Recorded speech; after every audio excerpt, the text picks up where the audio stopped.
Salut à tous, je m'appelle Stéphanie Esteves, je suis étudiante de l'Université de Waka et nous vivons spécialisés en tourisme.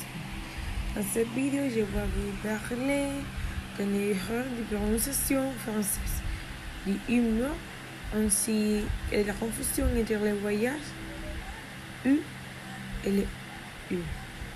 Pour avoir une bonne prononciation de humour, et savoir courir l'erreur de ne pas les prononcer correctement. Il faut d'abord savoir que pour apprendre à faire ce son, la bouche a une posture détendue.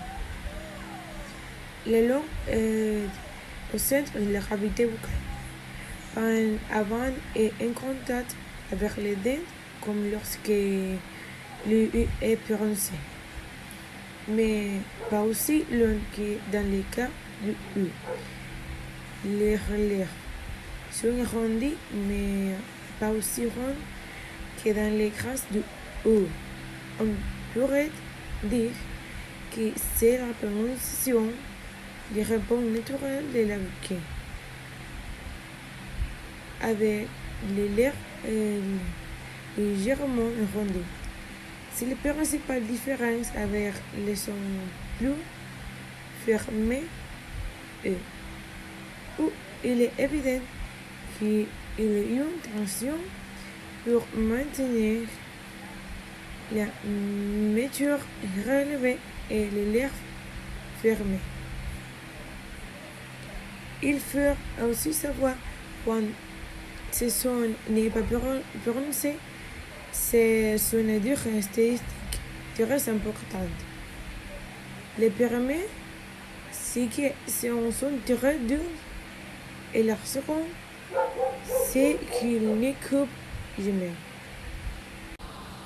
Un exemple de ceci est du parler.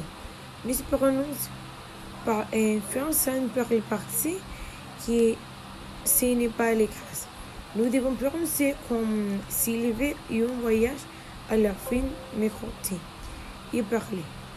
Quand ce son est prononcé, ce son se prononce lorsque les mots se terminent par un et il se prononce si le mot est suivi d'une consonne. Il cherche s'il est suivi de deux consonnes. Il faut prendre en compte lors de la prononciation du U et du E. Les prononciations de ces deux voyages sont très similaires. C'est pourquoi on les confond beaucoup. Il faut faire attention à ces deux voyages. La prononciation française est très délicate, car si on prononce mal un mot, il ne sera pas possible de comprendre ce que l'on veut dire.